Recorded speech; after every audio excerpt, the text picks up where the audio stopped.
चलिए एक्सरसाइज 4.4 चल रहा था, इसमें 9 नंबर क्वेश्चन के लिए आप लोगों ने कमेंट किया है। तो 9 नंबर हम क्वेश्चन देख लेते हैं, ध्यान से समझिए क्वेश्चन को। दो प्राकृत संख्याओं के वर्गों का अंतर 45 है और छोटी संख्या का वर्ग बड़ी संख्या का 4 गुना है। तो आपको संख्याएं ज्ञात करना है। सबसे पहला बात प्राकृत संख्या की बात बोला है, तो प्राकृत संख्या आपको पता होना चाहिए कि 1 2 3 4 5 होता है, जो काउंटिंग वाले नंबर होते हैं वो। दूसरा बात बोला कि वर्गों का अंतर 45 है। तो हम बार बार बोल रहे हैं कि जब भी अंतर की बात कहें, अंतर पॉजिटिव कब आता है? जब हम बड़े में से छोटे को माइनस करते हैं। ये चीज़ हमेशा आपको ध्यान रखना है कि अंतर पॉजिटिव तभी आएगा जब हम बड़े में से छोटे को माइनस करेंगे, ठीक है। चाहे वो नंबर हो या वर्गों का भी नंबर हो, तो भी हमें बड़ा में से छोटा ही माइनस करना होगा, तो जाके अंतर क्या होगा हमारा, हमेशा पॉजिटिव रहेगा। तो यहाँ पे सबसे पहले आप दोनों संख्याएं मान लीजिए। माना कि पहली संख्या x और दूसरी y है। आप लिखेंगे माना कि पहली प्राकृत संख्या मेंशन करते चलेंगे। प्राकृत संख्या बराबर x तथा दूसरी प्राकृत संख्या बराबर y।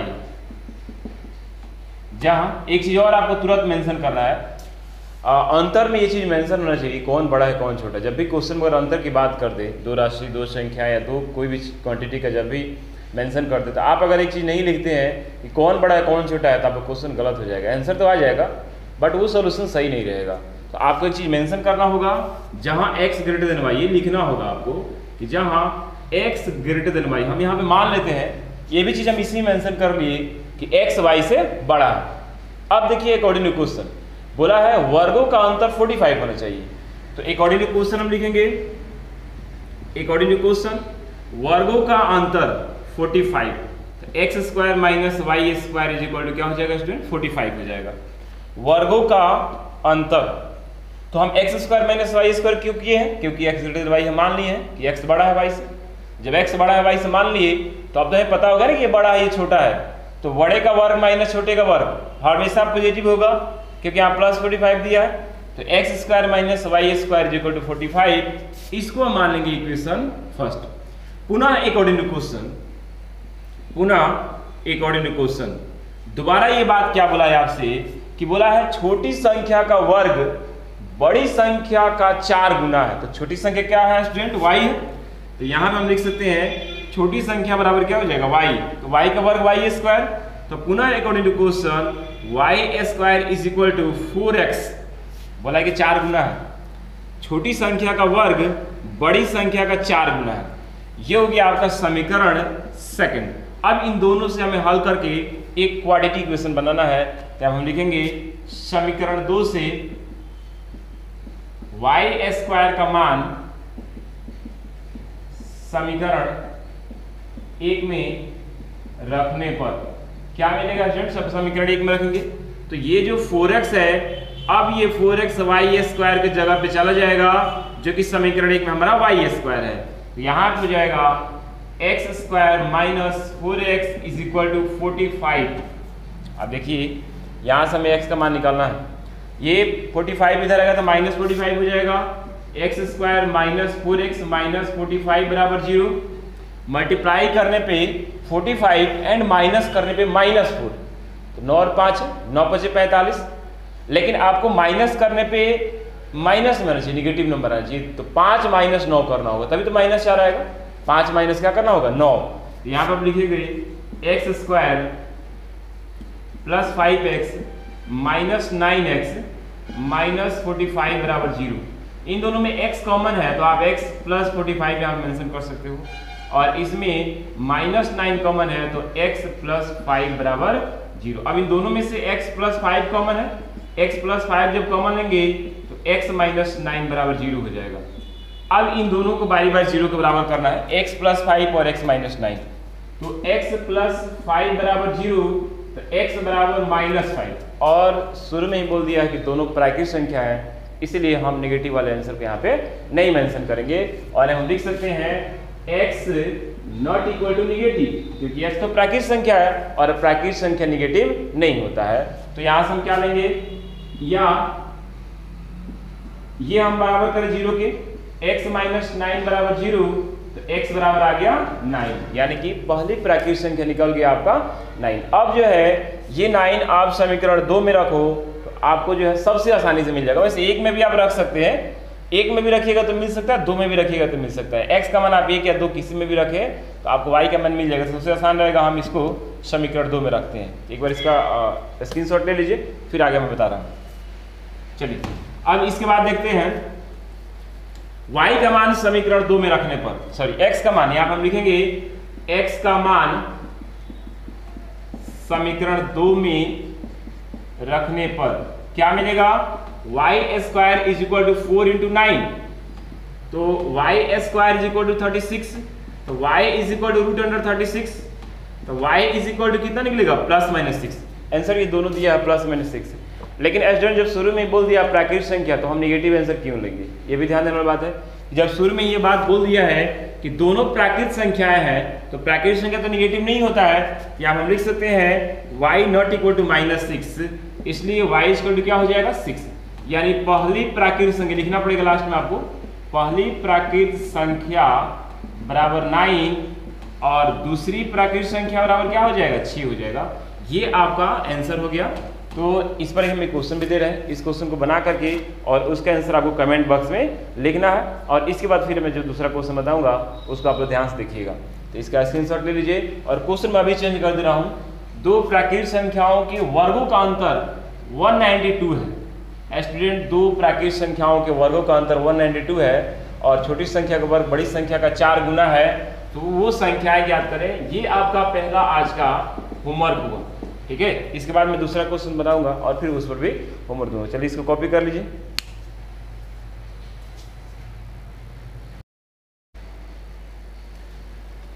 चलिए 60 नंबर क्वेश्चन देख लेते हैं। बहुत लोगों ने कमेंट किया 60 नंबर क्वेश्चन के लिए। तो सबसे पहले बता दें कि अगर कोई क्वेश्चन नहीं बन रहा है आप लोगों से, जैसे आपने प्रयास किया, तो हो सकता है क्वेश्चन ही गलत हो, ऐसा भी हो सकता है। तो ये भी क्वेश्चन उसी तरह से है, इसमें क्वेश्चन तो गलत नहीं है, बस डाटा जो दिया हुआ है वो एक जगह पे गलत दिया हुआ है। तो देखिए सुधार लेते हैं उसको कि किसी भिन्न का हर जो है अंश के दोगुने से एक अधिक है और उसके व्युत्क्रमों का योग, ठीक है, योग जो है वो हो जाएगा 2.16/21, ठीक है। ये आपका सही है, आप लोग बुक में सुधार कर लीजिएगा। जो क्वेश्चन है उसके अनुसार व्युत्क्रमों का योग 2.16/21 है, तो वह भिन्न ज्ञात करें। भिन्न वाले क्वेश्चन में सबसे पहले हम अंश और हर मानते हैं, अंश को x हर को y। ये आपको दो चर वाले रैखिक समीकरण युग्म में भी मिलेगा क्वेश्चन और क्वाड्रेटिक क्वेश्चन में मिल रहा है, ठीक है। लेकिन ये क्वाड्रेटिक क्वेश्चन लास्ट में बन जाएगा और उसमें अलग अलग हल करते हैं, उसमें क्वाड्रेटिक क्वेश्चन नहीं बनेगा, ठीक है। तो भिन्न वाले क्वेश्चन को क्या बनाने का तरीका है, सबसे पहले हम अंश और हर मानते हैं। माना कि भिन्न का अंश बराबर x तथा हर बराबर y है, इसलिए भिन्न क्या हो जाएगा स्टूडेंट, हमेशा भिन्न जो है अंश बटा हर होता है। तो भिन्न बराबर हो जाएगा x/y, भिन्न बराबर क्या हो जाएगा x/y हो जाएगा। चलिए ये आपको भिन्न वाले क्वेश्चन का सबसे बेसिक कंसेप्ट, ये आपको लिखना ही पड़ेगा। चाहे उसके बाद क्वेश्चन में कुछ ही बोल रहा है वो अलग बात है, लेकिन शुरू के ये दो लाइन जो है x/y मान के, और ये आपको x/y लिखना जरूरी है। डायरेक्ट x/y मान के सिर्फ हल नहीं करेंगे, ये आपको लिखना जरूरी है कि भिन्न बराबर क्या होगी x/y। अब बोला है कि अकॉर्डिंग टू क्वेश्चन बोला है कि जो उसका हर है वो अंश के दोगुने से एक अधिक है, ये अधिक है। तो हमेशा ध्यान रखना है कि जब भी हमें बराबर करना है तो अधिक वाले में से माइनस करना है, या ध्यान दीजिए इस बात को, या कम वाले में प्लस करना है, दोनों में से एक ही काम किया जाता है। तो यहां पे बोला है कि जो भिन्न का हर है अंश के दुगुने से एक अधिक है, ये अधिक है। तो आप इसमें से माइनस करो या इसमें प्लस करो, एक ही बात है, कोई एक ही काम एक बार करना है। तो हम क्या करते हैं, इसमें प्लस कर देते हैं, इक्वेशन फर्स्ट हो जाएगा। उसके बाद बोला है इनके व्युत्क्रमों का योग। तो भिन्न तो x/y है, तो भिन्न का व्युत्क्रम क्या हो जाएगा, भिन्न का व्युत्क्रम बराबर y/x हो जाएगा। आपको पता है किसी भिन्न का व्युत्क्रम निकालने में क्या करना पड़ता है, अंश हर को एक्सचेंज कर देना पड़ता है, ठीक है। तो अब जो है पुनः अकॉर्डिंग टू क्वेश्चन क्या हो जाएगा, पुनः अकॉर्डिंग टू क्वेश्चन अब बोला है कि उनके व्युत्क्रमों का योग, व्युत्क्रमों का योग, तो बोला है कि वो भिन्न और उसके व्युत्क्रमों का योग, और सब जुड़ा हुआ है, यानी यहाँ भिन्न है और उसके व्युत्क्रमों का योग, ठीक है, तो ये कितना हो जाएगा 2.16/21। यहाँ पे हो जाएगा x बाई वाई और plus y by X is equal to 2.16/21। अब आप इसको मल्टीप्लाई कीजिए, इसका एलसीएम निकालिएगा तो एलसीएम हो जाएगा x बाई x से डिवाइड कीजिएगा तो y बार में कटेगा, और y से मल्टीप्लाई y से डिवाइड कीजिए तो x बार में कटेगा, और x में गुणा किए तो x स्क्वायर, और इसमें डिवाइड किया x से तो y में गुणा कीजिए तो कितना हो जाएगा y स्क्वायर। ठीक है, इज इक्वल टू मल्टीप्लाई कीजिए तो कितना हो 21×42, और 42 में 16 ऐड कीजिए कितना हो जाएगा ये 58/21 हो जाएगा। अब आपको क्या करना है, क्वाड्रेटिक इक्वेशन बनना है। क्वाड्रेटिक इक्वेशन बनाने के लिए मान रिप्लेस करना पड़ता है, तो सबसे आसान तो ये है कि हम y को ही रिप्लेस कर दें, क्योंकि y हमारा ये है 2x + 1 है, तो ये 2x + 1 जो है समीकरण 1 से हम समीकरण 2 में पुट कर देते हैं। ठीक है, समीकरण 1 से y का मान समीकरण 2 में रखने पर, समीकरण 1 से y का मान समीकरण 2 में रखने पर क्या मिलेगा जब 2 में रखेंगे तो, चलिए इसका स्क्रीनशॉट ले लीजिए। चलिए अब इसको हम 2 में रखेंगे, 2x + 1 जो है वो हमें रखना है समीकरण 2 में। y बराबर हमारा 2x + 1 है, तो जहां जहां y है वहीं पे हम रखेंगे, तो ये आपका इक्वेशन बनेगा x² + 2x + 1 का whole square divided by x × 2x + 1 is equal to 58/21।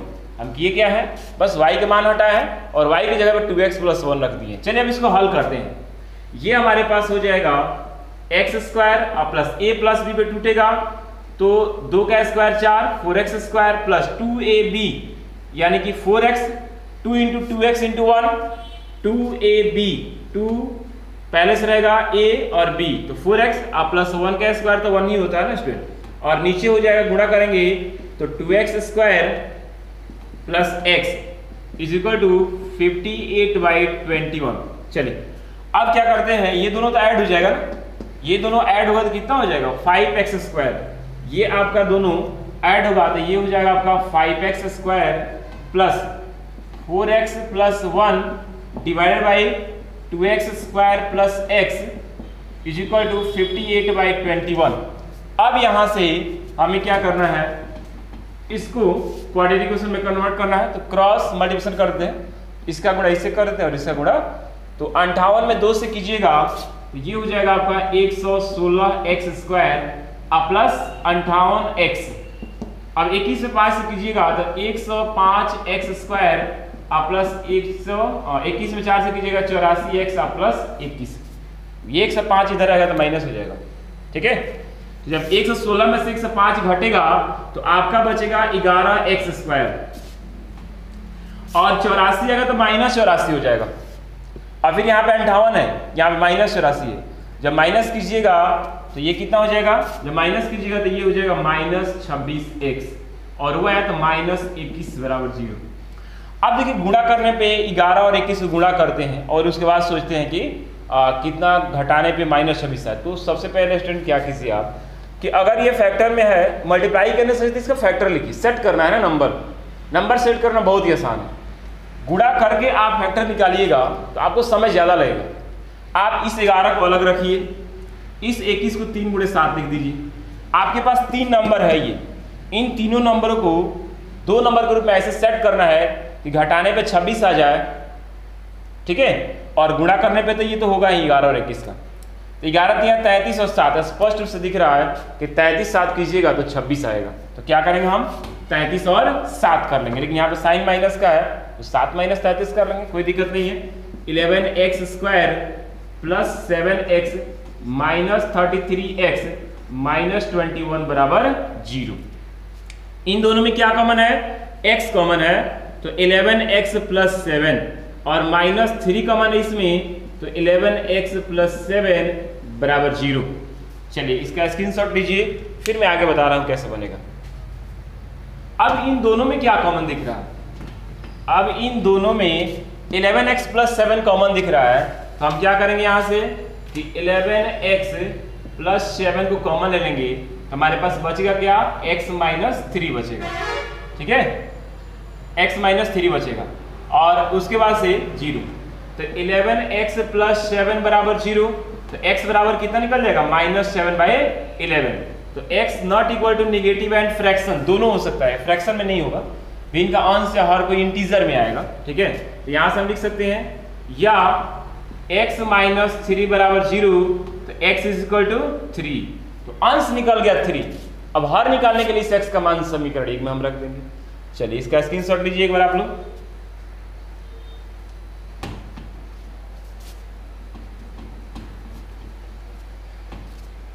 चलिए अब देखते हैं x का मान 3 निकल गया। तो x का मान समीकरण 1 में रखने पर क्या मिलेगा? जब हम 1 में रखेंगे तो समीकरण 1 में तो y का मान मिल जाएगा 2 × 3 + 1। तो y = हो जाएगा 7। इसलिए भिन्न बराबर क्या हो जाएगा x/y। तो भिन्न बराबर हो जाएगा आपका 3/7। ये आपका आंसर दिया हुआ है बुक में। तो इस आंसर के अनुसार जो क्वेश्चन बदलाव करना था वो बदलाव किए और अच्छा से इसको आप लोग कॉपी कर लीजिए। और फिर मैं इसमें जो क्वेश्चन दूंगा उस क्वेश्चन को आपको सॉल्व करना है और सॉल्व करके और इसको व्हाट्सएप ग्रुप में शेयर करना है या कमेंट बॉक्स में इसका आंसर लिखना है। चलिए इसको कॉपी कर लीजिए।